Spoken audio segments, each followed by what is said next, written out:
Avvalambor, assalomu alaykum, hurmatli talabalar. Mana bugun 14-mavzu tabiiy fanlar nazariyasi va metodikasi fanimizda. Bugungi mavzumiz tabiiy resurslar va ulardan oqilona foydalanish mavzusidir.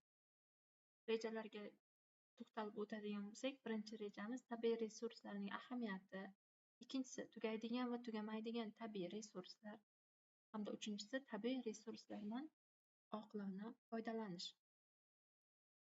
Hop, o'zi tabiiy resurslar nima ekan? Ularning ahamiyati qanaqa ekan? Tabiiy resurslarning ahamiyati resurs termini fransuzcha so'zdan olingan bo'lib, yashash vositasi degan ma'noni anglatadi. Resurs deganda tabiiy jismlar va foydalanilgan energiya turlari tushuniladi.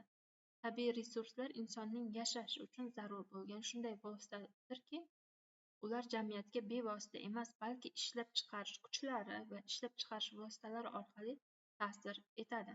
Shuni alohida ta'kidlash kerakki, tabiiy resurslar, resurs tushunchasi ko'pgina bir-biridan farqli o'laroq turlicha ta'riflashimiz mumkin. Ya'ni, masalan, geografik olimlar, akademik Gerasimov hamda professor Armand tabiiy resurslarga eng to'liq ta'rif berganlar hisoblanadi. Ular shunday deydi: tabiiy resurslar kishilar bevosita tabiatdan oladigan va ularning yashashi uchun zarur bo'lgan xilma-xil vositalardir. Shunday qilib, tabiiy resurslar kishilarning yashashi uchun zarur bo'lgan manbalarga, mehnat vositalari manbalariga bo'linadi. Tabiiy resurslar ikkita asosiy guruhga moddiy ishlab chiqarish resurslari.